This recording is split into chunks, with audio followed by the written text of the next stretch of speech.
Welcome back to AQS Inmate Call. I'm your host, Joel Wilborn. Today, we're going inside the B pod at the Washington Correction Center for Women, WCCW.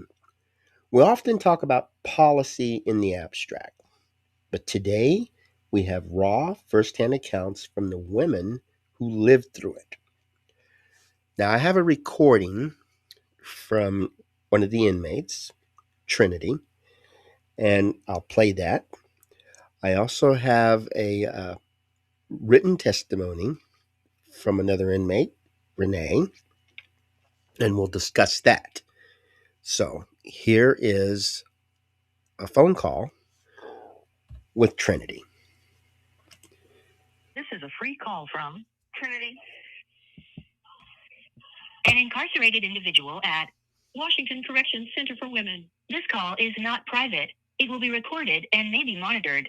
If you believe this should be a private call, please hang up and follow facility instructions to register this number as a private number. To accept this free call, press 1. To refuse this, thank you for using Securus. You may start the conversation now. Okay, will you give me your full name? Trinity Hayes Christensen. And you recently went through an incident of some flooding, and you actually got ill after this incident, right? Yes, I did. Okay. I'm just getting over it. Will you describe what happened in, was it B-Pod in WCCW? Yeah. Okay, will you describe that for us? It was like 10:30. The time was 10:30. And it was on the 8th of this month. 8th of May?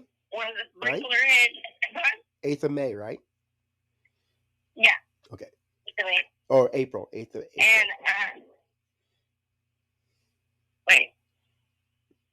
yeah, April 8th. Okay, April 8th, this incident happened. Okay, we got it. Yeah. And one of the sprinkler systems in one of the other inmates' rooms popped. And they said it's just from pop. We don't know if it was from electrical fire or what, but the inmate said it just popped too. So the whole side, or one whole side of the top tier was like flowing with water when our alarm started going off. And like all down the stairs, it looked like it was raining. And so we all wake up, go outside, and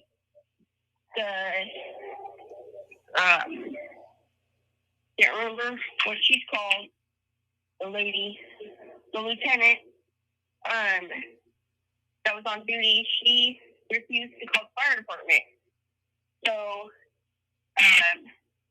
the water just kept going for like 3 hours, to the point where by the time they actually were able to shut off the water, me and a few other people came into the unit to clean the water up.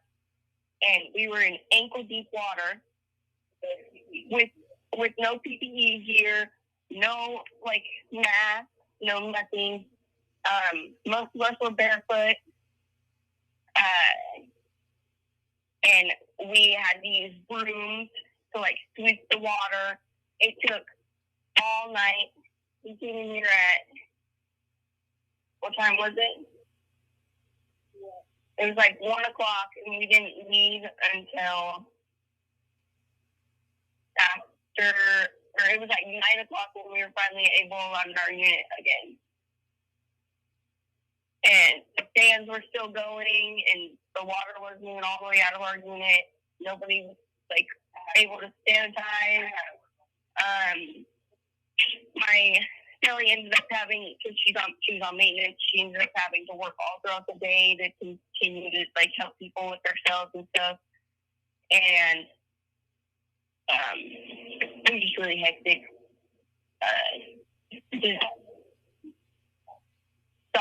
officers just sat there and watched, and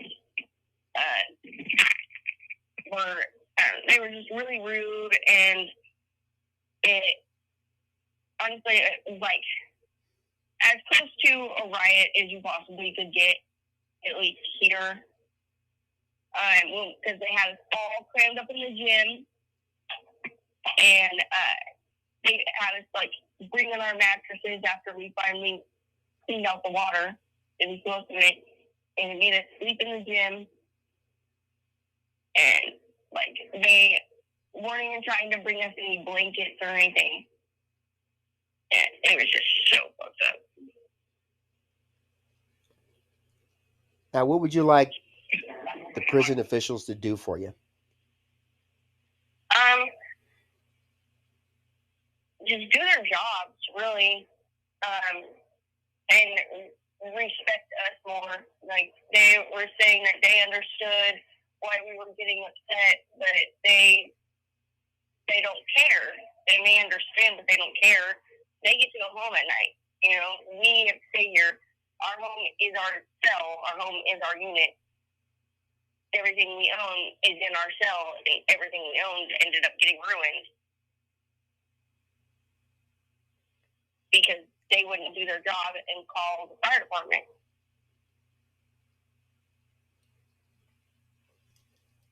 Now, what actions have you taken to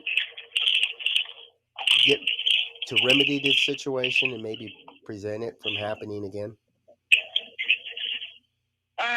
Me and a bunch of other people grieved it.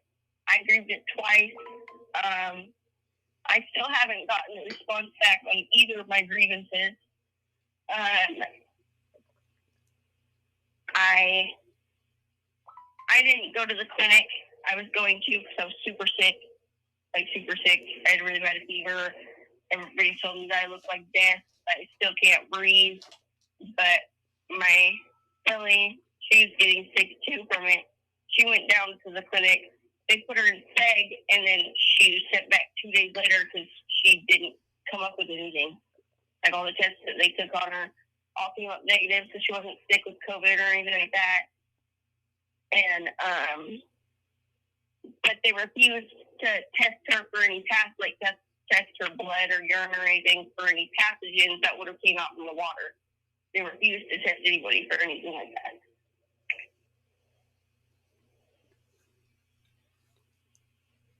Now, have any of the DOC officials met with you or any of the other people that were affected by this flooding? No, no. They had a kiosk that was, here, hold on. I'll go read it to you. You have 1 minute left. I'll call you right back. Okay. Okay, you were going to read the kiosk? Yes. Okay, so it said incarcerated individuals and MSUB, subject, human, I don't know this word. Do you know this word? What's that? I don't know. I don't know the word. There's HMPV virus. Yeah, it pretty much made it up. It's an MJ unit, which is on the Hill. We don't even have contact with anybody in J unit. WCCW has identified a case of human metapneumovirus, HMPV, in J unit. This virus is a contagious respiratory virus that infects the nose, throat, sometimes lungs. It can affect anyone and cause mild to severe illnesses. People that are higher risk of broad outcomes for HMPV, hospitalization or death, are those 65 years or older. People of any age with certain chronic medical conditions such as asthma, diabetes, or heart disease, pregnant people and children younger than 5 years, but especially those younger than 2 years old. J unit houses elderly individuals and newborns who are at risk of getting very sick.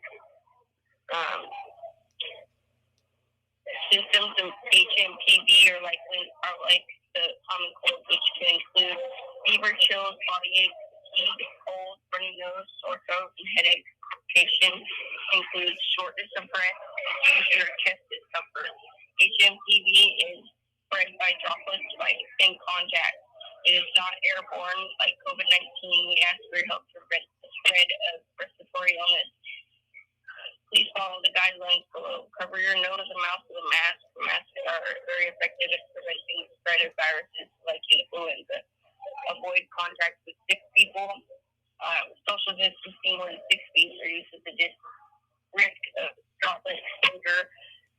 Self-quarantine in your room if you're sick. Wash your hands and use sanitizer often. Don't share personal items like cups, utensils, and other personal items.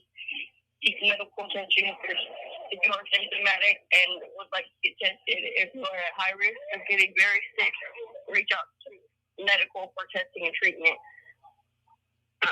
HMPV can be identified by swab testing for mild cases. Treatment of symptoms is enough. For high-risk individuals, monitoring for complications is very important to prevent a bad outcome like hospitalization or death. If symptomatic, we strongly recommend contacting medical to get tested, self-isolate, follow develop guidance to stop the spread. This will protect vulnerable individuals in the MSUV unit. Thank you for helping the community at WCCW keep the community at WCCW safe and healthy. Sincerely, Mary Jane, I don't know her last name, RNDSN, CNN Infection Prevention Nurse.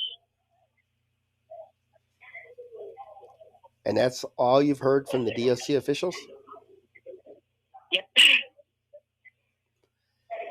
Do you know of anybody that wants to take even further action? You know, somebody who wants to do a lawsuit or anything? Are there any others there that want to escalate this, or are they just kind of satisfied with the result? No, there's a couple girls. I don't know where she's at right now, but the inmate who had us like grievances and stuff, she says she has the means to be able to do a lawsuit or like contact an attorney and stuff like that. So she's doing all that because none of us would have the means to do something like that. Or what word am I looking for? Yeah, I guess the means to do that. But yeah, we're just waiting for her to finish doing whatever she's doing and it's in her room that the sprinkler popped off.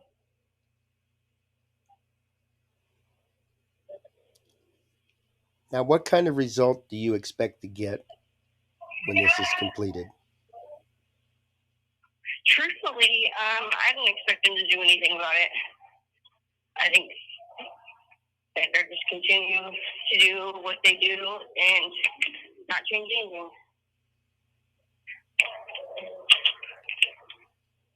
Well, how do you feel about your health in that correctional center? Do you feel that they're taking care of you, or that there needs to be some improvement?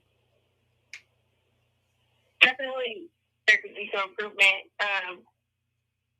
Like the kiosk, and then testing people that have gone down to the clinic for sick call and stuff.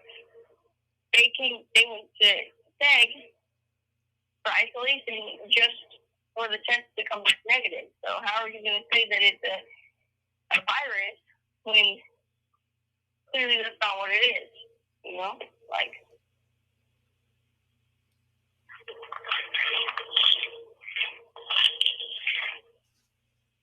Okay, and do you think the people who are locked up in there deserve to be treated like this?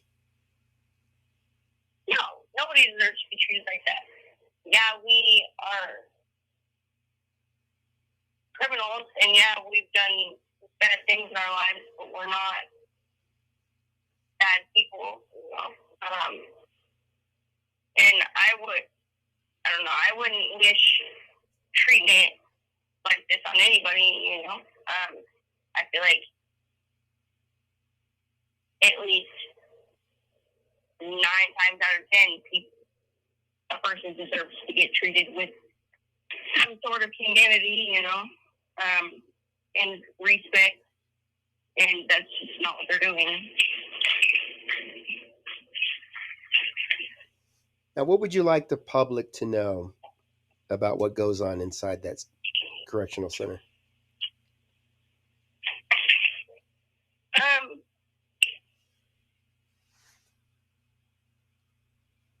Just that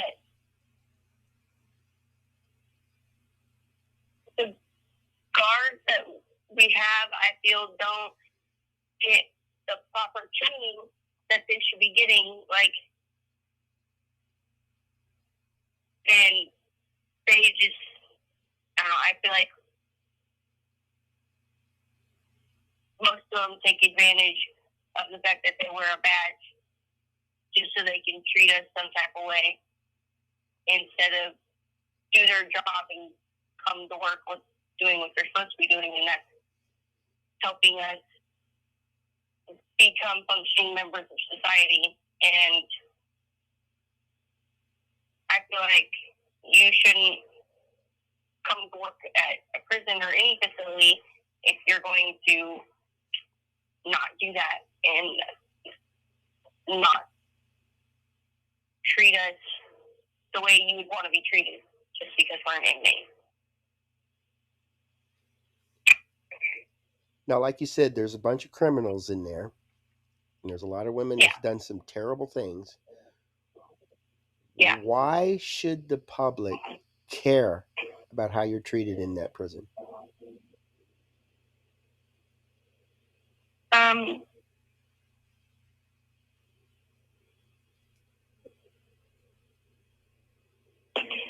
mean,